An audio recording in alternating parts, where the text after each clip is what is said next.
آپ ہادیہ ای میگزین مضمون کی آڈیو ریڈ آؤٹ سماعت کر رہے ہیں۔ سامعین السلام علیکم ورحمۃ اللہ وبرکاتہ۔ میں مصباح ایمن ہادیہ کے شمارہ فروری 2026 کے مضمون کی آڈیو پروگرام میں آپ کا استقبال کرتی ہوں۔ آئیے ہم اس کا آغاز ہادیہ کے زمرہ النور میں درس حدیث سے کرتے ہیں، جس کا عنوان ہے رمضان المبارک، غیبت سے نجات کا مہینہ، اور اس کی رائٹر صفیہ فاطمہ ہے۔ رمضان المبارک اللہ تعالیٰ کی وہ عظیم نعمت ہے جو ہر سال مومنوں کو اپنا محاسبہ کرنے اور اپنی اصلاح کا سنہرا موقع فراہم کرتی ہے۔ یہ مہینہ صرف بھوک اور پیاس برداشت کرنے کا نام نہیں، بلکہ نفس کی تربیت، اخلاق کی پاکیزگی اور اللہ تعالیٰ کے قرب کے حصول کا ذریعہ ہے۔ روزے کا اصل مقصد تقوی کا حصول ہے، اور تقوی کا سب سے اہم تقاضا یہ ہے کہ انسان اپنی زبان کو ہر اس بات سے روک لے جو اللہ تعالیٰ کو ناپسند ہو۔ انہی زبان کے گناہوں میں سب سے عام اور سب سے زیادہ خطرناک گناہ غیبت ہے۔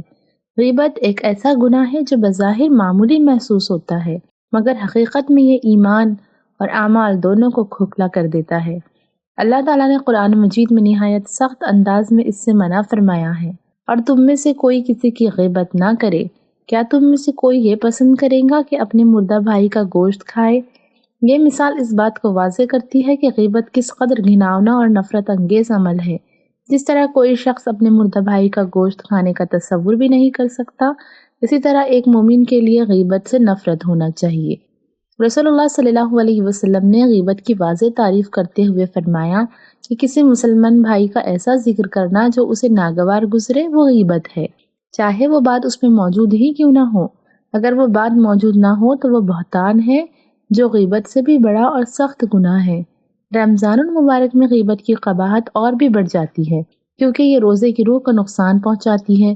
رسول اللہ صلی اللہ علیہ وسلم نے فرمایا کہ بہت سے روزے دار ایسے ہیں جنہیں اپنے روزے سے بھوک اور پیاس کے سوا کچھ حاصل نہیں ہوتا۔ اس کی بنیادی وجہ یہی ہے کہ وہ روزے کی حالت میں بھی اپنی زکام کو بے لگام رکھتے ہیں۔ روزہ دراصل زبان کو قابو میں رکھنے کی عملی تربیت ہے۔ اگر ایک شخص دن بھر کھانے پینے سے رکا رہے لیکن لوگوں کی غیبت سے باز نہ رہے تو وہ روزے کے مقصد سے محروم رہ جاتا ہے۔ غیبت روزے کے اجر کو ختم کر دیتی ہے اور انسان کو روحانی نقصان میں مبتلا کر دیتی ہے۔ نبی کریم صلی اللہ علیہ وسلم نے معراج کے موقع پر ایک ہولناک منظر دیکھا کہ کچھ لوگ تانبے کے ناخنوں سے اپنے چہرے اور سینے نوچ رہے تھے۔ جب آپ صلی اللہ علیہ وسلم نے اس کی وجہ پوچھی تو بتایا گیا کہ یہ وہ لوگ ہیں جو دنیا میں لوگوں کی غیبت کرتے تھے۔ غیبت صرف ایک فرد کا گناہ نہیں بلکہ پورے معاشرے کو متاثر کرتی ہے۔ یہ دلوں میں نفرت، بد اعتمادی اور عداوت پیدا کرتی ہے، رشتوں کو توڑ دیتی ہے اور بھائی چارے کو ختم کر دیتی ہے۔ رمضان المبارک اتحاد، محبت اور اخوت کا مہینہ ہے، اور غیبت ان تمام خوبیوں کی دشمن ہے۔ رمضان المبارک میں ہمیں چاہیے کہ ہم عملی طور پر غیبت سے بچنے کی کوشش کریں، مثلاً اپنی گفتگو پر نظر رکھیں، بلا ضرورت دوسروں کا ذکر نہ کریں، غیبت کی محفل سے فوراً اٹھ جائیں، اپنے بھائی کے عیب کے بجائے اپنے اصلاح پر توجہ دیں، زیادہ سے زیادہ ذکر، تلاوت اور دعا میں مشغول رہیں۔ رمضان المبارک دراصل غیبت جیسے مہلک گناہوں سے نجات کا بہترین موقع ہے۔